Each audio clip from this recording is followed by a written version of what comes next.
All right, it's been a few weeks since I've had a chance to work on this little Overland trailer. Last week I had vacation. My son and my grandson come down from Ohio. We went to Bronco Super Celebration East in Townsend, Tennessee. Hit some trails in Windrock. Had a really good time.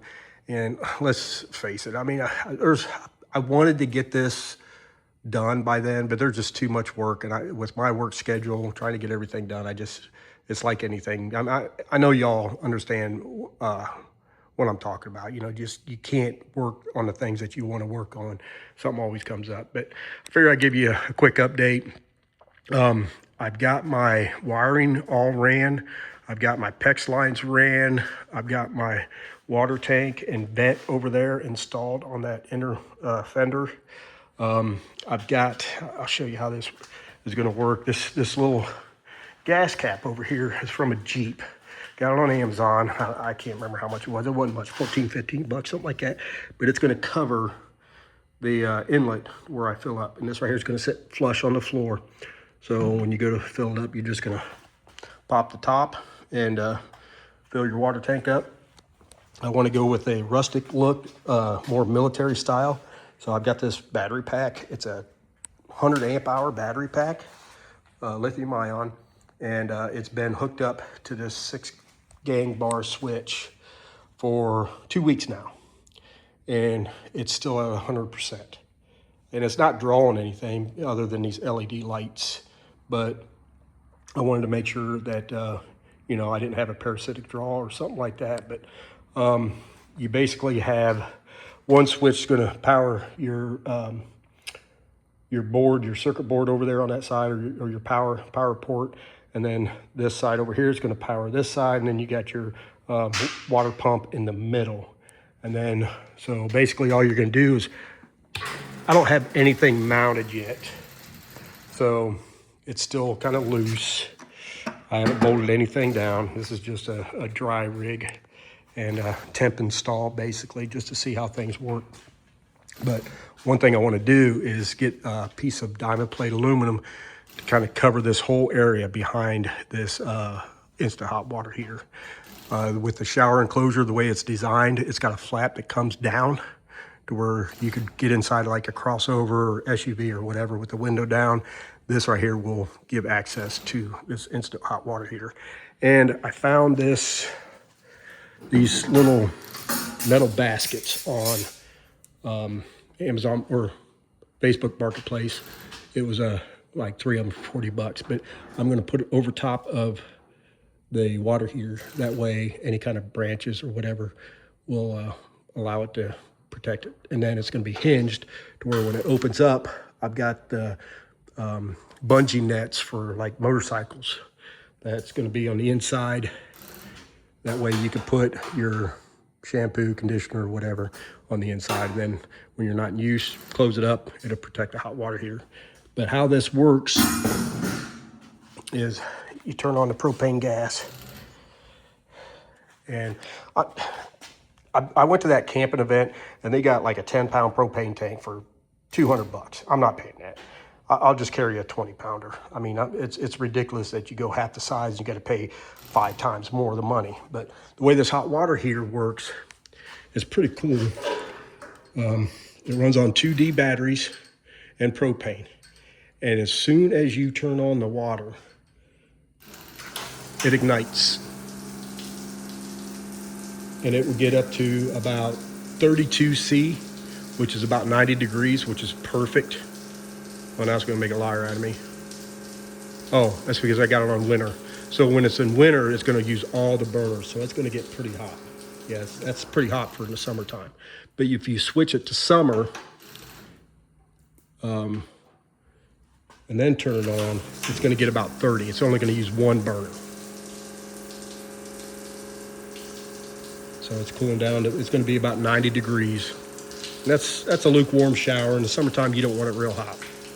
But if you do want a hot shower in the summertime, just crank it over to winter and have a hot shower. But it's got really good water pressure, especially for outdoors. You could change, you know, this here like you can. It's kind of hard to do everything in one hand, but Yeah, it works pretty good. Plenty of pressure, and as soon as you turn it off, it stops. So, and then you got your faucet here. It's going to be the same thing as soon as you turn it on, but there's no heat control on the faucets on either side. As soon as you turn it on, that's when this kicks on, and then you get your temperature. So it shuts off automatically.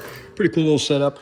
I did run it when the line's inside the tubing in case I hit a rock or something. It's not going to cut the lines if I was to run the lines underneath the trailer supports. But no, all in all, it's coming along pretty good. Still got a lot of work to do.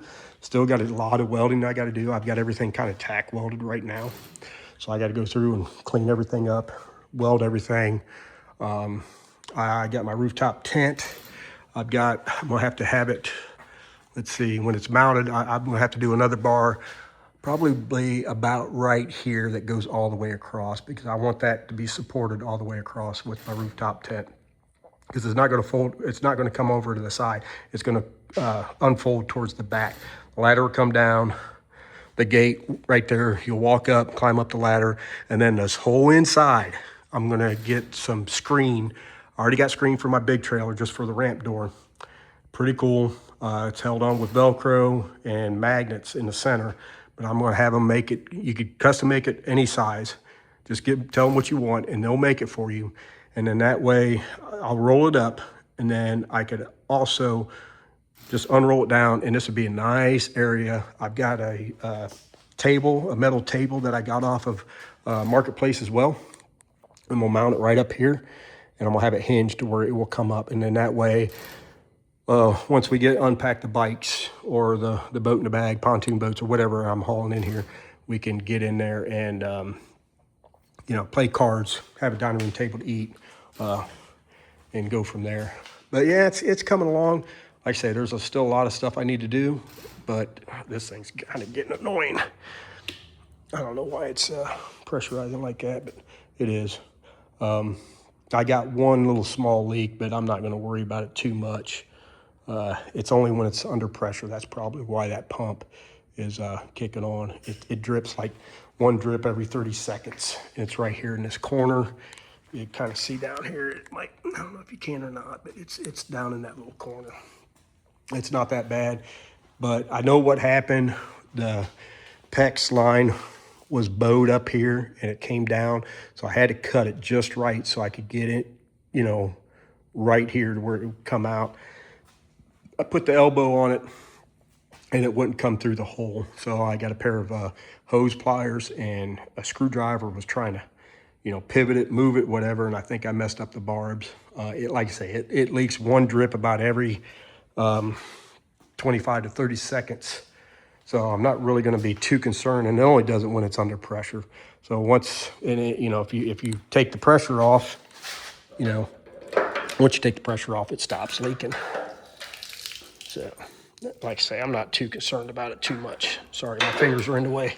But yeah, like I say, it's coming along, and kind of getting excited about using it, really. So I'll let you know the next time. Give it an update. Hopefully I'll have everything kind of welded up in place. All my welds will be complete. I'll grind wherever I need to grind to make the floor fit good. And then the basket, have the basket in there, that shower, have that shower ready to go. So stay tuned.